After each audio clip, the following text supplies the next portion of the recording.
Sa ngalan ng Ama at ng Anak at ng Espiritu Santo, Amen. ang pagpapala ng ating Panginoong Hesu Kristo, ang pag-ibig ng Diyos Ama, at ang makikipagkaisa ng Espiritu Santo naway sumainyong lahat. At sumainyo rin. Mga minamahal na kapatid, ipinagdiriwang natin sa araw na ito ang Miyerkules ng Abo. Sa pamamagitan ng Miyerkules ng Abo, sinisimulan natin ang panahon ng Kwaresma bilang paghahanda sa misteryo ng Paskwa. Ang pagpapakasakit, kamatayan, at muling pagkabuhay ni Jesus. Tanda ng pagdadalamhati at pagsisisi, ipinapahid sa ating mga noo ang abo. Subalit itong tanda ng pagsisisi ay dapat na antabayanan ng tapat na pagbabalik loob ng pagbabago ng puso't isip. Umaasa tayo sa kabutihan at awa ng Diyos, sapagkat batid natin na hindi sapat ang sarili nating kakayahan. Manalangin tayo. Ama naming makapangyarihan, ipagkaloob mong masimulan namin ngayon sa banal na pagkukusang magtiis ng kagutuman ang pakikipagtunggalian bilang mga kapanig ni Kristo. Sa aming pagsugpo sa mga salungat sa pamumuhay sa Espiritu, maging amin nawang sandata ang pagtitimpi sa sarili sa pamamagitan ni Hesu Kristo, kasama ng Espiritu Santo, magpasawalang hanggan. Amen.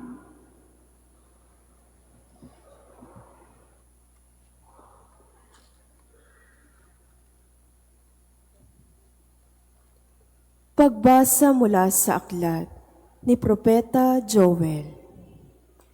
Sinasabi ngayon ng Panginoon, mataimtim kayong magsisi at manumbalik sa akin.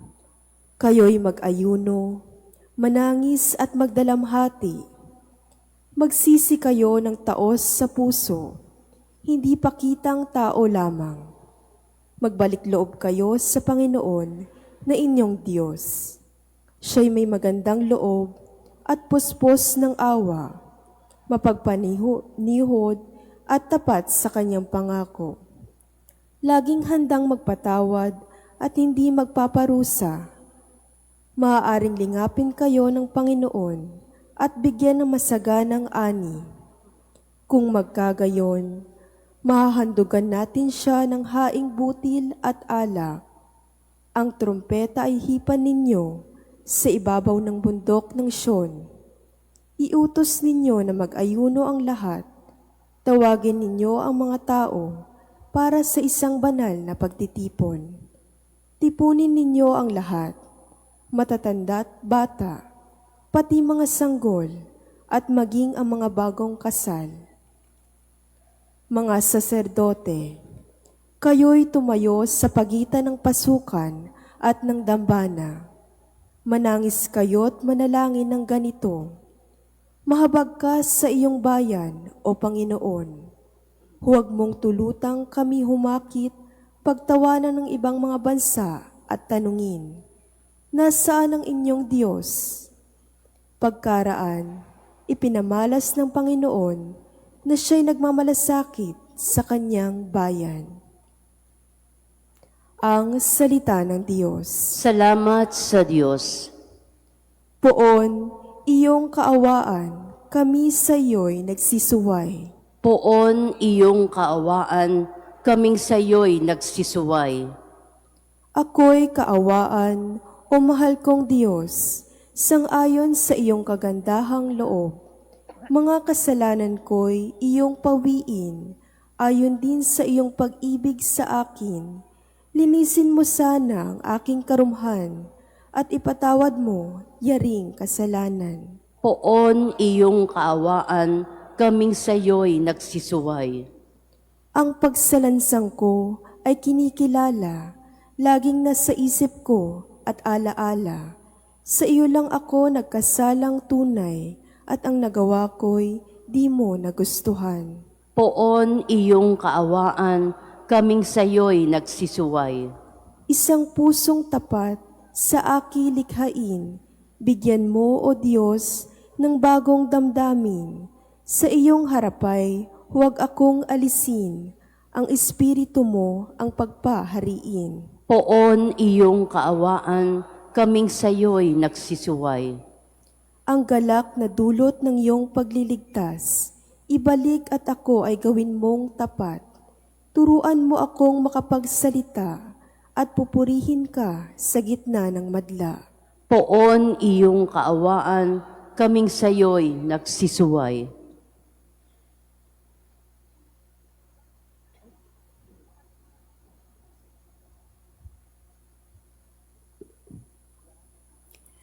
Pagbasa mula sa ikalawang sulat ni Apostol San Pablo sa mga taga-Korinto. Mga kapatid, ako'y sugo ni Kristo. Parang ang Diyos na rin ang namamanhik sa inyo sa pamamagitan ko. Makipagkasundo kayo sa Diyos. Hindi nagkasala si Kristo, ngunit dahil sa atin, siya'y ibinilang na makasalanan upang makipag-isa tayo sa Kanya at mapabanal sa harapan ng Diyos sa pamamagitan niya. Yamang kami mga katulong sa gawain ng Diyos, ipinamamanhik namin sa inyo na huwag ninyong sayangin ang pagkakataong ibinigay sa atin ng Diyos. Sapagkat sinasabi niya, sa kaukulang panahon ay pinakinggan kita. Sa araw ng pagliligtas, sinaklolohan kita. Tingnan ninyo, ngayon na ang panahong nararapat, ngayon ang araw ng pagliligtas. Ang salita ng Diyos. Salamat sa Diyos. Magsitayo na po ang lahat.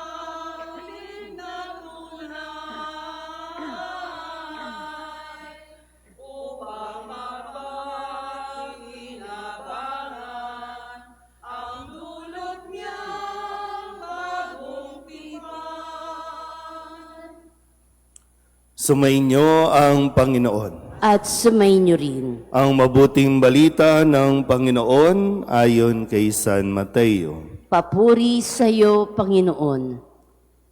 Noong panahong iyon, sinabi ni Jesus sa kanyang mga alagad, "Pag-ingatan ninyo na huwag maging pakitang tao lamang ang paggawa ninyo ng mabuti.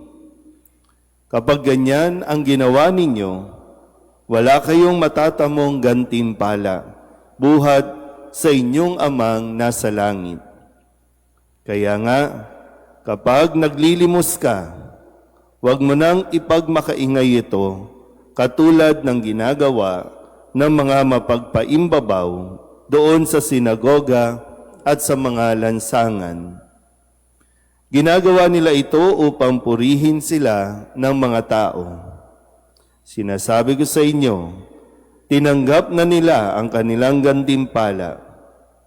Ngunit kung naglilimos ka, huwag mo nang ipaalam ito kahit sa iyong pinakamatalik na kaibigan upang malihim ang iyong paglilimos. At gagantihan ka ng iyong amang nakakakita ng kabutihang ginagawa mo ng lihim. At kapag nananalangin kayo, huwag kayong tumulad sa mga mapagpaimbabaw. Mahilig silang manalangin ng patayo sa mga sinagoga at sa mga panulokang daan upang makita ng mga tao. Sinasabi ko sa inyo, tinanggap na nila ang kanilang gantimpala. Ngunit kapag mananalangin ka, pumasok ka sa iyong silid at isara mo ang pinto. Saka ka manalangin sa iyong amang hindi mo nakikita at gagantihin ka ng iyong amang nakakakita ng kabutihang ginagawa mo ng lihim. Kapag nag-aayuno kayo, huwag kayong magmukhang malungkot tulad ng mga mapagpaimbabaw. Hindi sila nag-aayos upang malaman ng mga tao na sila'y nag-aayuno. Sinasabi ko sa inyo, tinanggap na nila ang kanilang gantimpala. Kapag ikaw ay nag-aayuno, mag-ayos ka ng buhok at maghilamos upang wag mapansin ng mga tao na nag-aayuno ka. Ang iyong amang hindi mo nakikita, ang siya lamang nakaalam nito. Siya na nakakakita ng kabutihang ginagawa mo ng lihim, ang gaganti sa iyo. Ang mabuting balita ng Panginoon. Pinupuri ka namin, Panginoong Heso Kristo. Isang magandang umaga po sa inyong lahat. Ngayon po ay Miyerkules ng Abo, hudyat ng pagsisimula ng panahon ng Kwaresma. Sabihin niyo nga po, Kwaresma. Ang Kwaresma ay 40 araw na paghahanda na sinasabi din sa atin, 40 araw tayong maglalakbay hanggang sa panahon ng pagdiriwang ng pagpapakasakin, pagkamatay at muling pagkabuhay ni Kristo o ang misteryo Paskal. So 40 days. Alam niyo ba itong papasukin ninyo? Alam niyo ba itong sisimulan natin? Kasi baka mamaya magpapapahid tayo ng abo, pagkatapos wala na, nakalimutan na natin, Kwaresma ngayon. Panahon ito ng mas masinsinang pagninilay, pagdarasal, masinsinang paggawa ng kabutihan sa ating kapwa. Na iniwasan o pinapaalala na wag lang ito maging pakitang tao lamang dahil mawawalan ng saysay ang lahat ng ating pong ginagawa. Hindi ito performance lang. Hindi ito pakikiisa lang sa tradisyon o nakagiwian natin, tapos hindi natin inuunawa ang mga bagay na ito. So, sigurado ba talaga kayo? Bukas na naman ang pinto, malaki ang pinto natin, pwede nang lumabas kung hindi tayo seryoso at hindi natin alam itong ating sinisimulan. Baka hanggang isang araw lang. Tutuloy ba tayo o ano? Maraming bagay na dapat nating pagnilayan. Ano ba ang mga kailangan kong alisin sa aking buhay? Ano ang mga dapat kong iwasan sa aking buhay na siyang nagdudulot ng ating pong paglayo sa ating Panginoon? Na para bang ngayon, pag magpapalagay ka ng abo, sinasabi mo na pinipili ko ang Diyos. Pinipili kong makilakbay sa Diyos. Pinipili ko ang mabuhay kasama ang Diyos. At yung katotohanan po na ipinapaalala nga sa atin kung paanong yung mga abo na ilalagay sa ating mga ulo, dating sariwa, dating maayos, pero abo na. At yun din ang ating kahantungan, magiging abo din tayong lahat. Tingnan nyo nga mga mukha ng katabi ninyo. Sige na. Magiging abo yan. Kahit gaano yan kalaki o kaliit, lahat tayo magiging abo. Hindi ito pananakot, no? Ang Ash Wednesday o Miyerkules ng Abo ay hindi dapat katakutan. Kasi hindi naman tayo tinatakot na mamamatay ka rin. Kundi tayo po ay pinapaalalahanan ng katotohanan na baka masyado ng mataas ang ating tingin sa ating mga sarili, isang araw mawawala tayo sa mundong ito at mailalagay lang tayo sa garapon. Kung hindi man tayo kakainin na lang ng lupa, dahil tayo ay magiging lupa din, mailalagay lang tayo sa garapon. So sino tayo para magyabang sa ating kapwa? Sino tayo para magmalaki sa ating kapwa? Lahat yan mawawala. O pwede ngang kadalasan, baka mauna ka pang mawala kaysa sa mga material na bagay na pinakakayakap-yakap at pinakabibigyan mo ng halaga. Nawa sa panahong ito, katulad ng paanyaya sa atin sa unang pagbasa, magbalik tayo sa Diyos. Yung katotohanan na tayo bilang tao, mahina, may mga kahinaan, pero wag nating mamaliitin ang lakas at laki ng awa at pag-ibig ng Diyos sa atin. Mahina ka man, napakalaki ng grasya ng Diyos para tanggapin niya tayo sa ating pagbabalik loob. Kaya sana huwag natin pong sayangin ang mga panahong ito. Raymond, 40 days naman ang ating bubunuin o 40 days ang biyaya na ibinibigay sa atin para tayo makapagsisi, kasi yung pagsisisi, kalakip ng pagbabalik loob sa Diyos. At nawa, wag lang ang ating mga sarili, ang ating pong iisipin, kundi maging ang ating kapwa.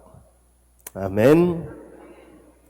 Ngayon po ay babasbasan natin ang mga abo na ipapahid sa ating mga noo. At pagkatapos po ay pipila po kayo ng pakumunyon at pagkalagay ng abo sa noo, babalik po kayo sa inyong mga upuan para pagnilayan ng mabuti habang ipagpapatuloy po natin ang banal na misa.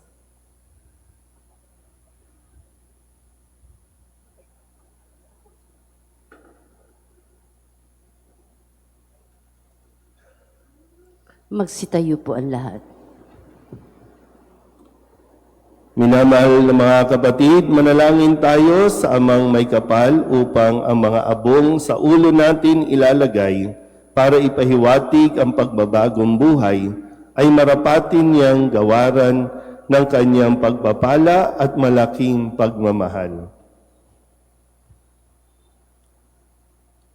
Ama naming mapagpatawad, kinukupkup mo at itinatampok ang umaamin sa kasalanan at ikinalulugod mo ang nagbabagong buhay. Dinggin mo kami at kupkupin sa pagkakaloob mo ng pagpapala bilang pagtatampok sa iyong mga lingkod na naglalagay ng abo sa ulo. Sa pagganap ng 40 araw na paghahanda para sa Pasko ng pagkabuhay, marapatin mo kami maging dalisay para sa pagdiriwang ng tagumpay ng iyong anak na siyang namamagitan kasama ng Espiritu Santo magpasawalang hanggan. Amen. Magsiupo po ang lahat.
Magsitayo po ang lahat.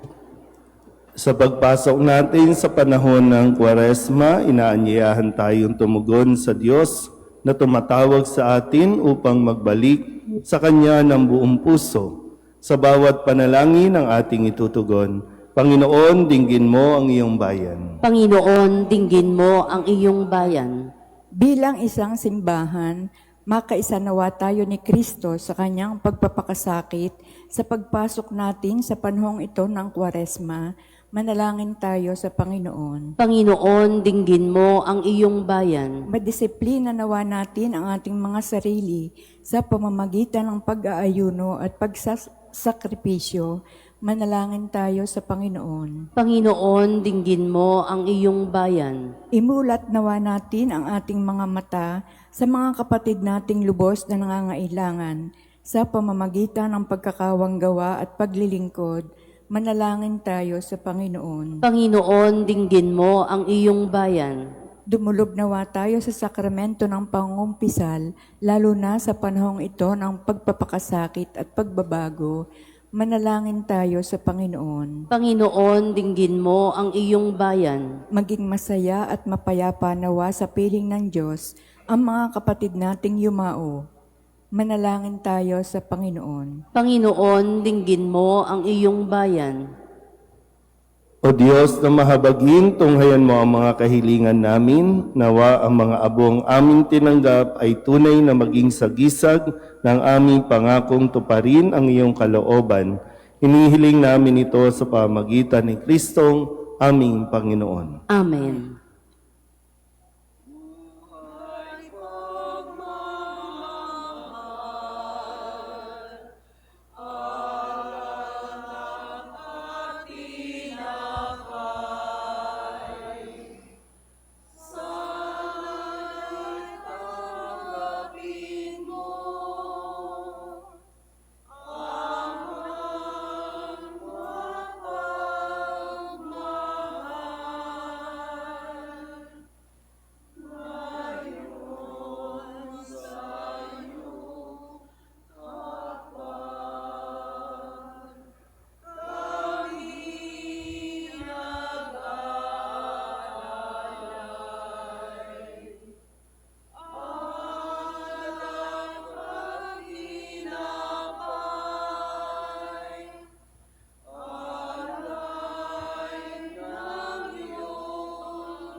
Manalangin kayo mga kapatid upang paghahain natin ay kalugdan ng Diyos amang makapangyarihan. Tanggapin ng Panginoon itong paghahain sa iyong mga kamay. sa kapurihan niya at karangalan, sa ating kapakinabangan at sa buong sambayanan niyang banal. Ama naming lumikha, ginaganap namin ang paghahaing ito bilang maringal na pasimula sa 40 araw na paghahanda. Ang aming kusang pagtitiis at pagmamalasakit ay makapagpadalisay nawa sa aming masasamang hilig upang kami pagindapating makinabang sa iyong anak na para sa amin nagpakasakit bilang aming tagapamagitan kasama ng Espiritu Santo magpasawalang hanggan. Amen.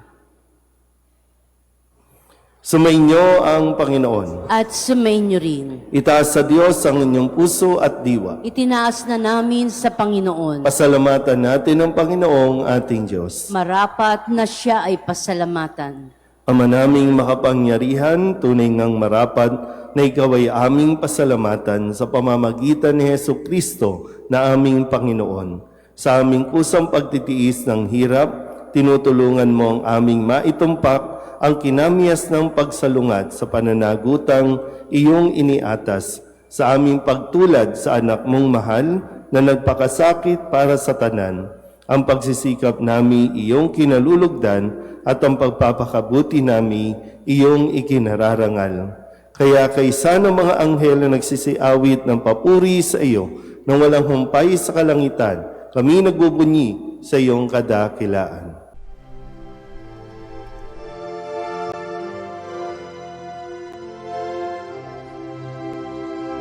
Santo, Santo, Santo, Panginoong Diyos makapangyarihan, napupuno ang langit at lupa ng kalwalhatian mo.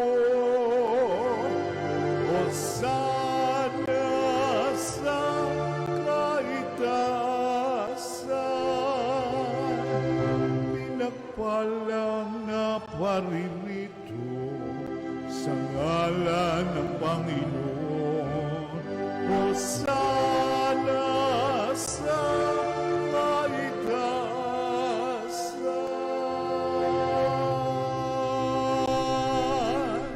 Ama naming banal, ikaw ang bukal ng tanang kabanalan. Kaya't sa pamamagitan ng iyong Espiritu, gawin mong banal ang mga kaloob na ito upang para sa aming maging katawan at dugo ng aming Panginoong Hesu Kristo. Bago niya pinagtiis ang kusang loob na maging handog, hinawakan niya ang tinapay, pinasalamatan kaniya, pinaghati-hati niya iyon, iniabot sa kanyang mga alagad at sinabi, "Tanggapin ninyong lahat ito at kanin, ito ang aking katawan na ihahandog para sa inyo."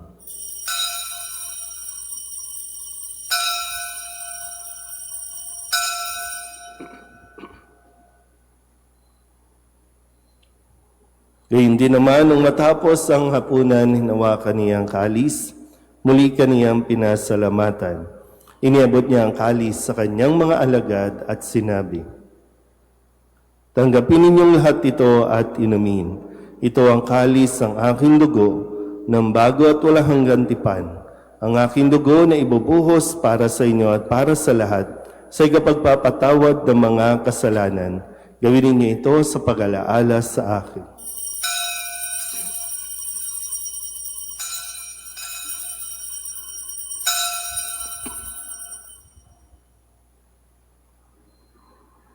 Ipagbunyi natin ang misteryo ng pananampalataya. Aming ipinahahayag na namatay ang iyong anak, nabuhay bilang Mesiyas at magbabalik sa wakas para mahayag sa lahat. Ama, ginagawa namin ngayon ang pag-alaala sa pagkamatay at muling pagkabuhay ng iyong anak. Kaya tiniaalay namin sa iyo ang tinapay na nagbibigay buhay at ang kalis na nagkakaloob ng kaligtasan. Kami napapasalamat dahil kami iyong minarapat na tumayo sa harap mo para maglingkod sa iyo. Isinasamo namin kami magsasalo-salo sa katawan at dugo ni Kristo ay mabuklod sa pagkakaisa sa pamamagitan ng Espiritu Santo.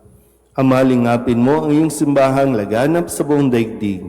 Puspusin mo kami sa pag-ibig kay San Leon na aming Papa at ni Jose na aming Obispo at ng Tanang Kaparian.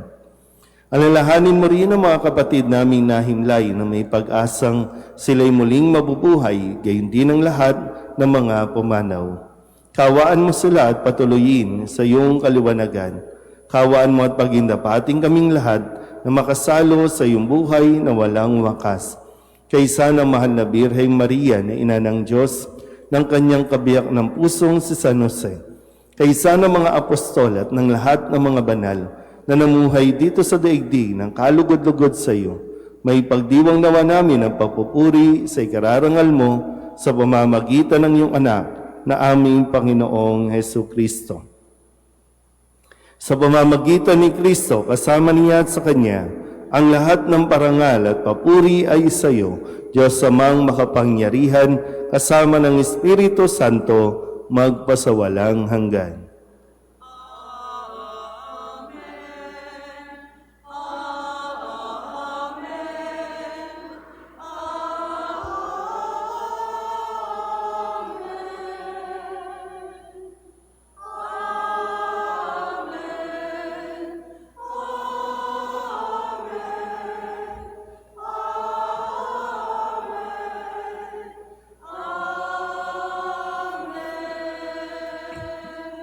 Sa tagubili ng mga nakagagaling na utos at turo ni Jesus sa Panginoon natin at Diyos, ipahayag natin ang lakas loob.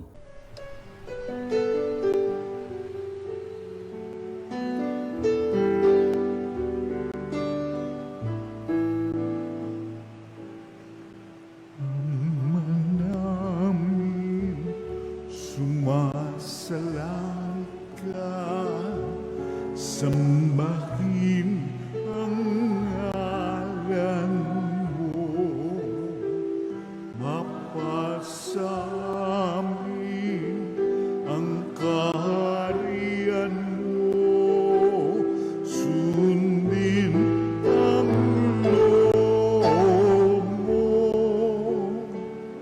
dito sa lupa para nang sa langit.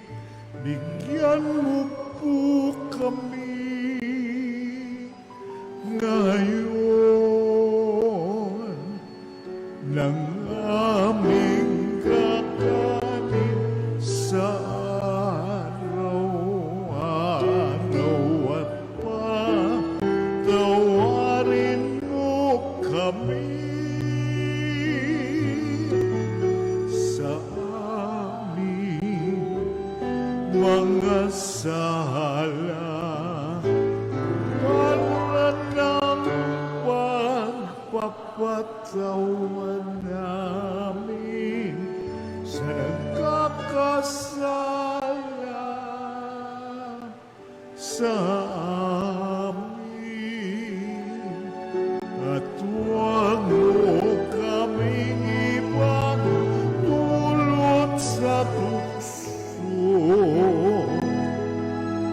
at yadya mo kami sa lahat ng masama. Inihiling namin kami iadya sa lahat ng masama, pagkalooban ng kapayapaan araw-araw, iligtas sa kasalanan at ilayo sa lahat ng kapahamakan. Samantalang aming pinananabikan ang dakilang araw ng pagpapahayag ng tagapagligtas naming si Hesu Kristo. Sapagkat iyo ang kaharian at ang kapangyarihan at ang kapurihan magpakailanman. Amen. Panginoong Hesu Kristo, sinabi mo sa iyong mga apostol, kapayapaan ang iniiwan ko sa inyo, ang aking kapayapaan ang binibigay ko sa inyo. Tunghayan mo ang aming pananampalataya at huwag ang aming mga pagkakasala. Pagkalooban mo kami na kapayapaan at pagkakaisa ayon sa iyong kalooban, kasama ng Espiritu Santo, magpasawalang hanggan. Amen. Ang kapayapaan ng Panginoon ay laging sumainyo. At sumainyo rin. Magbigayan tayo ng kapayapaan sa isa't isa.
Ito ang kordero ng Diyos.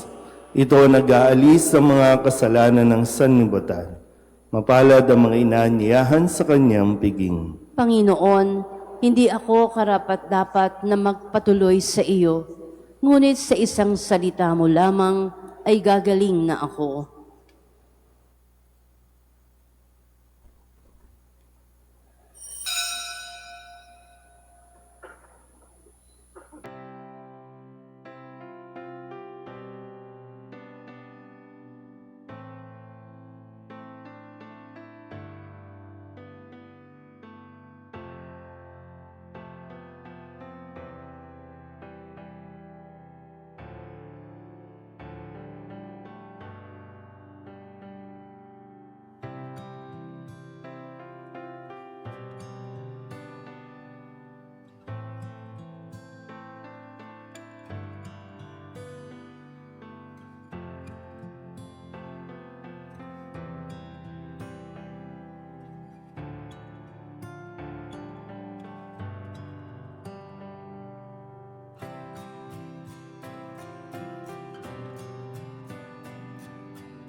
Manalangin tayo. Ama naming mapagmahal, ang pinagsaluhan namin ay amin nawang pakinabangan sa pagkakamit ng dulot na kagalingan ng kagutumang kusa naming pinagtitiisan at iyong kinalulugdan sa pamamagitan ni Jesucristo kasama ng Espiritu Santo magpasawalang hanggan. Amen. Muli po, paalala sa atin lahat, fasting and abstinence. So kung nag-almusal ka na, hindi ka nakakain ng tanghalian at hapunan, pero pwedeng mag-snack ng kaunti. Kasi ang required sa atin, 1 full meal. 18 years old hanggang 59 years old. Maliban na lang kung meron kang sakit na kailangan mong kumain. At yung fasting o abstinence, ay bawal ang karne, baka pagkatapos ng misa may magyaya sa inyo, kumain, may manlilibre, sabihin nyo, lumayas ka, demonyo ka, manunukso ka. Diba? Kasi ganyan po maglaro, kung kailan ka nagpa-fasting, doon ka magiging gutumin. Eh nung walang mga fasting, talagang kumaka-diet ka, wagas. Pero pag Ash Wednesday, ay ang bilis magutom yan. Pero dahil nga tutuksoin ka ng demonyong kumain ng kumain, lalong-lalo na masarap ang adobo. Yan. Masarap ang steak. Yan. So, bawal po ang karne sa araw ng Miyerkules ng Abo at Biyernes Santo. So, 2 araw lang naman po sa isang taon. So, tiis-tiis lang, ha? At pakisabihan na lang din yung inyong mga kakilala na hinay-hinay sa sanjupsal, hinay-hinay sa mga barbecuehan, hayaan yung malugi muna sila sa isang araw na ito, ha? Pero sana po, bilang Katoliko, hindi natin to gagawin para magpasikat o para magpapampam lang, no? Kundi gagawin natin ito personal. Kung gawin ng iba, hayaan mo sila, ang mahalaga ikaw, kayanin mo at pagtiisan mo bilang bahagi ng sakripisyo sa araw na ito. Kung tutusin, ang aral na ito ng fasting ay sinasabi sa ating huwag kang kumain para ang iba makakain. Dahil marami tayong kapwa na araw-araw kulang sa pagkain. So ngayong araw na ito, i-give up mo ang iyong pagkain para makakain ang iba. So maraming hamon, maraming challenges para sa Kwaresma, sikapin natin at kayanin natin ang mga ito. Sumainyo ang Panginoon. At sumainyo rin. Iyuko ninyo ang inyong mga ulo at tanggapin ang pagbabasbas.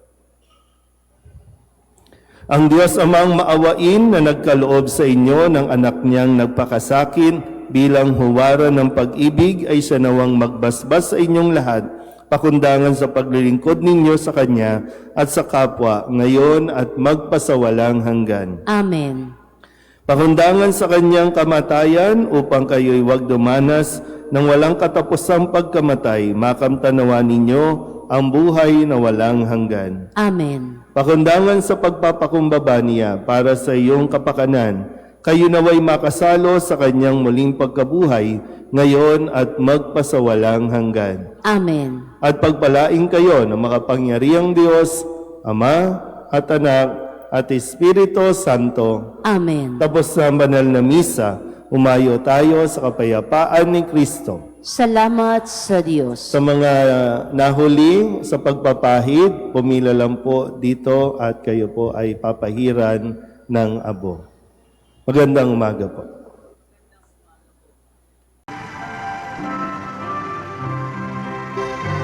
Nuestro Padre Jesus Nazareno, sinasamba ka namin. Pinipintungo ka namin, aral mo ang aming buhay at kaligtasan. Nuestro Padre Jesus Nazareno, iligtas mo kami sa kasalanan. Ang krus mong kinamatayan ay sagisag ng aming kaligtasan. Nuestro Padre Jesus Nazareno, dinarangal ka na amin. Nuestro Padre Jesus Nazareno, nilulwalhati ka namin. Nuestro Padre Jesus Nazareno, dinarangal ka na amin. Nuestro Padre Jesus Nazareno, nilulwalhati ka namin.